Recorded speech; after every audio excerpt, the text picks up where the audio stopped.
Praise the Lord. கர்த்தருடைய பரிசுத்த நாமத்துக்கு மகிமை உண்டாவதாக. இந்த நாள் கூட மீண்டும் இந்த டெய்லி டெலிவரன்ஸ் மூலியமா கர்த்தருடைய வார்த்தை கொடுக்க தேவன் கொடுத்த இந்த வாய்ப்புக்காக தேவன் நன்றி செலுத்துகிறேன். இதை பார்க்கிற உங்கள் அனைவரும் கர்த்தராகிய இயேசு கிறிஸ்து நாமத்தினால் உங்களை வாழ்த்துகிறேன், உங்களை ஆசீர்வதிக்கிறேன். நீங்கள் எல்லாம் சேமமா சுகமா இருப்பீர்கள் கர்த்தருக்குள் விசுவாசிக்கிறேன். இந்த நாளில் கூட கர்த்தர் நம்மளுக்கு கொடுக்கிற வார்த்தையை பார்த்து உங்களுக்கு செபிக்க ஆசைப்படுகிறேன். இந்த நாளில் கூட வேத புஸ்தகத்திலே எபிரேயர் என்ற புஸ்தகம் 13ஆம் அதிகாரம் 6ஆம் வசனத்தை வாசிப்போம். Hebrews chapter 13 verse 6. ஏசப்பாவுடைய வார்த்தை இப்படியாக சொல்கிறது, அதனால் நாம் தைரியம் கொண்டு கர்த்தர் எனக்கு சகாயர், நான் பயப்படேன், மனுஷன் எனக்கு என்ன செய்யவான் என்று சொல்லலாமே. ஆமென். என் அன்பானவர்களே, இந்த நாளில் கூட ஏசப்பா உங்களை பார்த்து சொல்கிறார், நான் உனக்கு சகாயரா இருப்பேன்.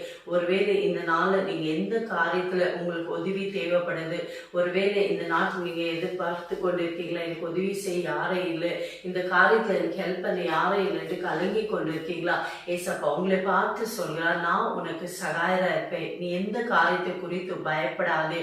மனுஷர் உனக்கு என்ன செய்யலாம். ஒருவேளை இன்னைக்கு அநேகர் சொல்லுவாங்க, என் வாழ்க்கையில பலவிதமான பிரச்சனைகள், பலவிதமான போராட்டங்கள், பலவிதமான சத்ரு கிரியை செய்து கொண்டு இருக்கிறான், எனக்கு உதவி செய்ய யாரும் இல்லை, இந்த இக்கட்டான சூழலை என்னை விடுதலை யாரும் இல்லை என்று கலங்கி கொண்டு இருக்கீங்களா, ஏசப்பா உங்களே பார்த்து சொல்றார், பயப்படாதே மகனே, பயப்படாதே மகளே, நான் உன் கூட இருக்கிறேன், நான் உனக்கு உதவி செய்வேன்.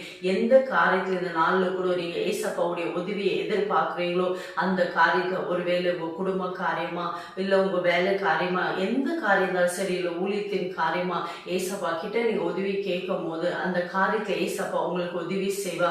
அவர் சொல்றார், நீ பயப்படாதே, உனக்கு விரோதமா உருவாக்கப்படுகிற எந்த ஆயுதமும் வாய்க்காமல் போ. ஒருவேளை மனுஷர்கள் உங்க வேலைக்கு விரோதமாக, நீங்க செய்யற பிசினஸுக்கு விரோதமாக, ஒருவேளை உங்க குடும்பத்துக்கு விரோதமாக அநேக கண்ணிகள் வைக்கலாம், அநேக சூழ்ச்சியான காரியங்களை செய்யலாம். ஆனா ஏசப்பா சொல்ற, பயப்படாதே மகளே, நான் உன் கூட இருக்கிறேன், நான் உனக்கு சகாயம் பண்ணுவேன், எந்த சூழ்நிலையும் நான் உன்னை கைவிட மாட்டேன் வாக்கு கொடுக்கிறார். வாக்கு கொடுக்கிறவர், வாக்கு மாறாத தேவன். இன்றைக்கு உங்களுக்கு எந்த காரியத்துல சகாயம் வேணுமோ, ஏசப்பாக்கிட்ட உதவி வேணுமோ, நீங்க மனுஷன்கிட்ட உதவி நாடி போகும்போது வெக்கப்பட்டு போலாம். அந்த ஏசப்பா நோக்கி நீங்க சகாயம் கேட்கும் போது ஏசப்பா பரத்துல இருந்து உங்களுக்கு ஒரு தாசை அனுப்பார். இருக்கிற இடத்துல கண்களை மூடி ஏசப்பா நோக்கி செபிக்கலாமா.